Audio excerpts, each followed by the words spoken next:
σας παιδιά, καλώς ήρθατε σε ένα καινούριο βίντεο που θα μαγειρέψουμε σήμερα κεφτεδάκια. Λοιπόν, το πρώτο πράγμα που θα χρειαστούμε τα υλικά μας είναι μία λεκανίτσα, κιμά, μία ντομάτα, ο τρίφτης, κρεμμύδι, ξύδι, λάδι, 2 αυγά, κίμινο, αλάτι, δυόσμο, ρίγανη και πιπέρι. Και το ψωμί. Λοιπόν, και ξεκινάμε πρώτα. Παίρνουμε το ψωμί. Και το στραγγίζουμε. Λοιπόν, και αφού δεν έχει νερά, το ρίχνουμε μέσα. Και κάνουμε την ίδια διαδικασία μέχρι να τελειώσει το ψωμί. Λοιπόν, και αφού πήραμε το ψωμί και το στραγγίξαμε, το ρίχνουμε μέσα στο κιμά. Και στη συνέχεια έχουμε πάρει μια ντομάτα που αν θέλετε τη βάζετε, αν δεν θέλετε όχι. Και τους έχουμε βγάλει τα κουκούzια που έχει μέσα. Τα σπόρια. Ναι. Και την τρίβουμε πάνω στον τρίφτη. Αυτό το συνεχίζουμε μέχρι η ντομάτα μας να και έχουμε είναι και άλλη έτοιμη. μία. Άρα χρειαζόμαστε μία ντομάτα για να την κόψουμε στη μέση. Και τώρα, αφού έχουμε τρίψει την ντομάτα μας, βάζουμε αυτό το πράγμα. Βάζουμε το πολτό τέλος πάντων, γιατί το έχουμε κάνει σαν πελτές, ναι. Μέσα στον κιμά με το ψωμί. Και παίρνουμε τώρα το κίμινο. Ό,τι περισσέψει μετά θα το χύσουμε όλο.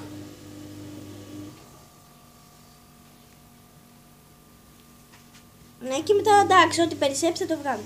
Το πιπέρι. Το αλάτι, που είναι βασικό. Και πρέπει να έχουμε πολύ προσοχή να μην είναι να μην είναι ξινό. Να μην είναι μικρό, ούτε ναι. πολύ ούτε λίγο. Να είναι μετριό. Δηλαδή να το τρώει ο άλλος και να έχει και μια γεύση, αλλά όχι έντονη. Αλμύρα. Ναι. Βάζουμε τώρα τη ρίγανη. Ωραία. Και το δυόσμο.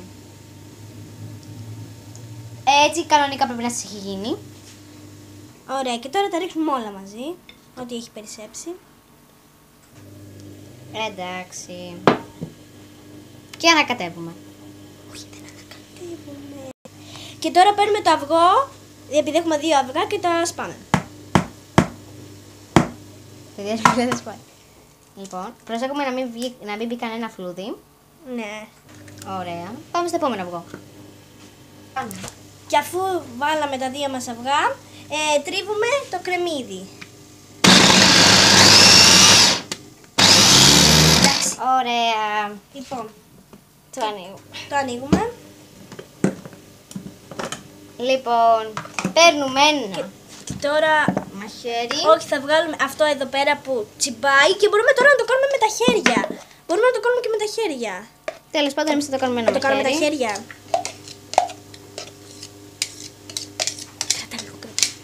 Ωραία. Άστο το μαχαίρι, άστο το μαχαίρι. Αυτό μου το έχει μάθει η γιαγιά μου και μου αρέσει να το κάνω, οπότε για να μην παιδευόμαστε ρίχνουμε το κρεμμυδάκι. Εντάξει. Και τώρα βάζουμε λίγο ξύδι, πολύ λίγο. Πολύ λίγο για να μην είναι ξινό. Ωραία. Και μία γύρα λάδι.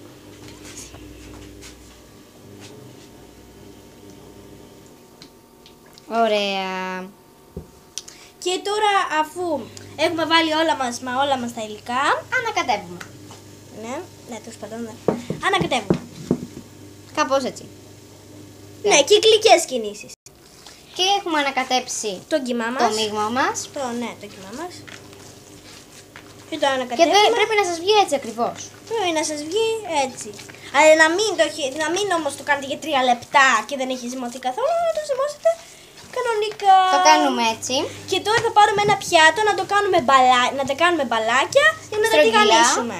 Στρογγυλά για να τα τηγανίσουμε. Παίρνουμε λοιπόν το πιάτο μας. Το βάζουμε έτσι στο κιμά.